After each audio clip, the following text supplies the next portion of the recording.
This was the wrong time to get hooked on Slay the Spire. It's a very busy month, but I am endeavoring to make videos ahead of time so that I can kind of take care of all the moving stuff and all the other things that are going on. You'll see me in the same exact What is Tabletop shirt. Shout out. I've been a longtime fan of theirs. And so what are we talking about today?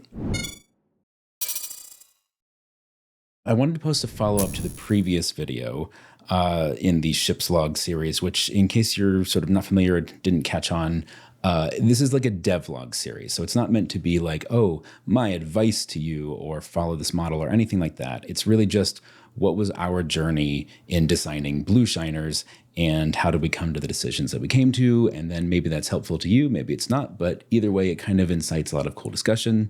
And that's why we're here. And previously we had talked about the idea of tracking, moments of risk and tension, and then what kind of mechanics do you want in your game, if any, that would handle that, build on that, sort of help shape it, push the game towards moments of narrative drama that are hooked into by the game mechanics.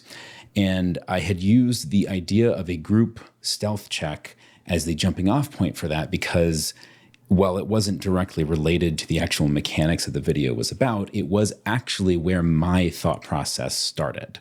And it kind of split off into two different things. And the way that I spent most of my time sort of leading out of that one issue was talking about risk and reward and all of those things that eventually turned into Daunting roles. But it also turned into something else, which, as you guys all pointed out, handles the group stealth check problem for our game. It did feel like something I wanted to include in our game, and specifically because we have cooperative as one of the kind of pillars of the gameplay that we want to really lean into and make sure that the game is supporting a way for players to actually, engage with each other, not just through creative improvisation, like of course you can do that, but also have the game mechanics kind of pushing you, nudging you a little bit, giving you ideas here and there to kind of create a sense of cohesion invisibly, ideally. But one of the more hands-on ways that we have this like teamwork / cooperative gameplay is through what we call a gambit, which is themed according to our game, where we like the idea of, you are going to take on something risky in order to try and accomplish something substantial in the plot, in the encounter, whatever it is that you're doing. So a gambit is best used when a group of players, doesn't have to be every single one, but at least two, want to accomplish one substantial or difficult task. And they want to try and work together to do that thing. So you could say, we are trying to break through this like vault door right here, and we're under pressure.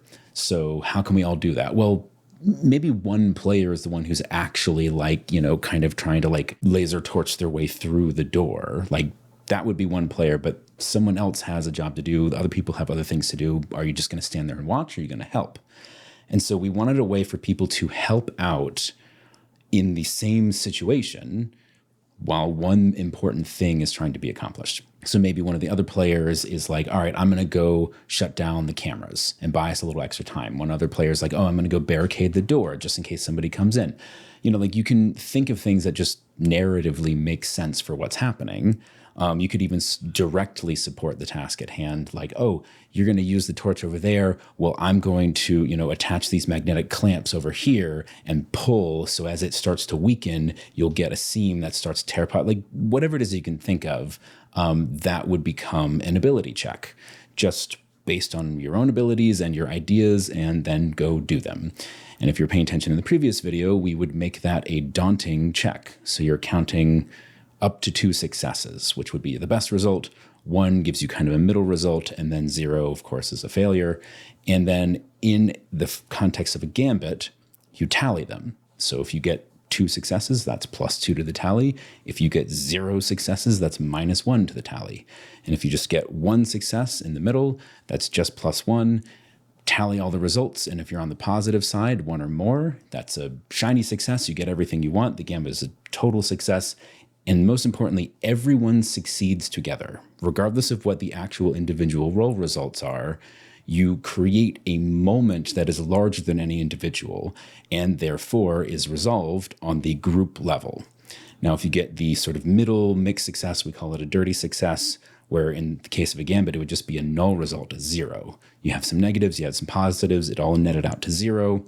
That would mean that you succeed at what you're trying to do, but there is a substantial narrative setback. The players each get a defiance, and the Ether Guide, our GM, gets doom. 1 for each player to a cap of 3, because we didn't want to make it too punishing.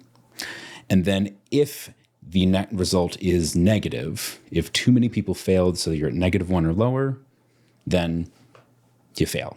And there is a substantial consequence. The Ether Guide gets doom, and then you deal with that. If you're sort of keeping track of how this all works, like, you will notice that players have the opportunity to pick how they help and kind of optimize for what they're good at, which of course you would want to do that. And then also plan ahead. Like, you can plan a gambit in advance before you try and pull it off, and then set yourself up properly. You can gather resources. You can make sure that you've brought the right equipment, whatever it is that you want to do to sort of make those rolls easier and better. You can do those things. You can stack the deck in your favor. So it's intended to mostly result in success. There might be some consequences in the middle and some resource generation, depending on how crazy and hectic it gets. And then if you're unlucky, or if you didn't prepare properly, you could also fail and it could go real bad for you. And we've had all of those results happen in playtesting. Of course, in testing, you're going to get a variety of groups and situations and sort of narrative constraints, and like whatever it is that is actually happening at the table sometimes doesn't really have anything to do with the actual game that's being played. It's just like it was a good group and a fun session. But I will say this, the highs of like this thing operating at its very best, when the group is like engaged, it really works well. We were at the end of the playtest, the sort of level 1 adventure.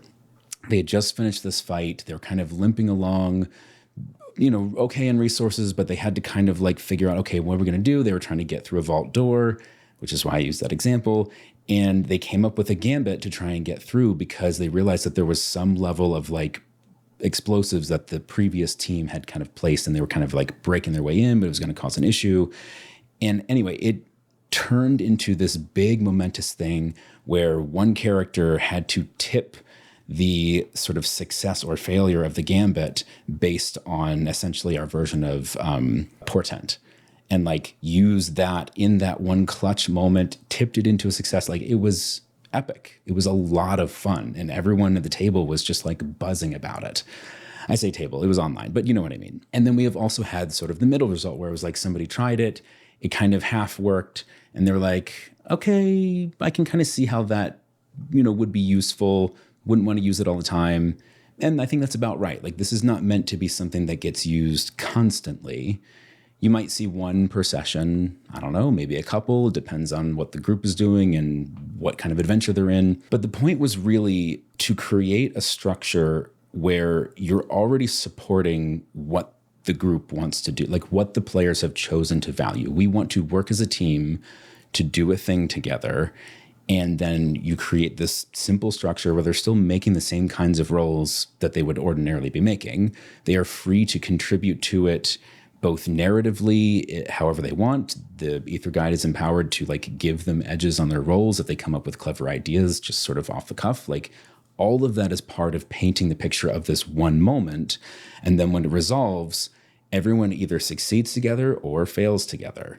And that is ultimately how the narrative then progresses. I really like this because it creates this kind of heightened moment, because everyone is focused on the same exact thing. Everyone has been honed in on a single purpose, like a narrative purpose. It's taking the idea of the Daunting role for a single player and applying it across many players. And you don't even have to be in the same room for it, as long as you can kind of like coordinate, speak, over radios or something, because our game is a science fiction setting. Like, you can do this from lots of different places. And I liked the idea that as a crew, you can be in coordination with each other without needing to have to fit really specific niches for your characters, that you can sort of make these things up on the fly. How do you want to contribute? Maybe it wasn't part of the plan for this one character to be like cut off at the other end of the hallway, fighting guards while everyone else is trying to make an escape, but they decided to do it.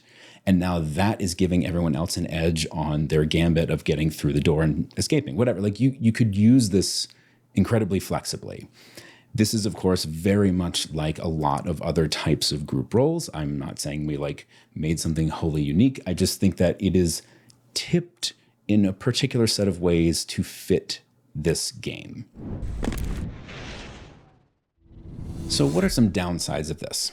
Because I think there are some. One, I think that it's a little bit more language for players to understand before they can fully engage with the game. There's always going to be debates back and forth about how much you should throw at a player in terms of rules and mechanics that they need to remember. We tend to have fairly chunky character sheets. So that on top of, a set of core mechanics, I try to make sure that we're not overloading people with overly crunchy, unintuitive things. I want to make sure that what's there is there because it really matters and it actually supports the gameplay and the play experience and feels good and fun. This is like a core mechanic for our game because we are pushing it into this cooperative thing. And we have it right now where either the players can suggest oh, we want this to be a gambit. This feels like the perfect moment for a gambit.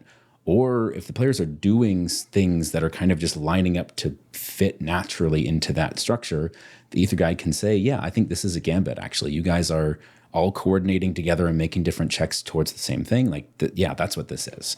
And then go for it. I think another downside, just in terms of the languaging, though, is the bespoke usage of a tally mechanic as a way of determining success, failure, somewhere in between. It's not technically all that different from counting rolled successes, but it's 2 layers of abstraction instead of 1. And I fully admit that I think that is a choice that will lose some people. I get that. I have seen this work so incredibly well before that I think it's worth it. Of course, more playtesting is always warranted, but at this point, we've had 50 different playtesters ranging all across a bunch of different play styles and experience levels and all that stuff. And it's mostly been effective. If you guys have any thoughts about how to basically resolve the group skill check in a way that doesn't involve counting a tally, adding successes into a numbered tally, and then a positive result, kind of what I described, positive result is one thing, 0 is in the middle, blah. I know some games say as long as half the players succeed, it's an overall success. So that's basically the same thing, but much simpler. If you have better ways to do this, or if you know of ways that you just prefer that these things work out, let me know, because this game is in active development. That's part of the reason why I haven't posted any hyper specific and trimmed down focused here's how the game works type videos, a 1-minute tutorial, because it's in active development. It will change just by the nature of bringing this to a broader public and getting more feedback and kind of figuring out where our ideas are actually lining up with the play experience versus where they're not. And I think a Gambit is the perfect kind of structure to test that and to see are the things that we're thinking about as far as providing a play experience actually what people experience when they play our game? I'm curious. So let me know. I mean, maybe you have better ideas. Based on the comments from the previous videos, I know that there are tons of ideas and different ways to do these things. Oftentimes, I read comments and I'm just that is just brilliant. And I've never seen it done that way, but that's awesome. So I super appreciate you guys' input. Definitely jump in and let me know. And I will see you in the next one wearing the same exact shirt.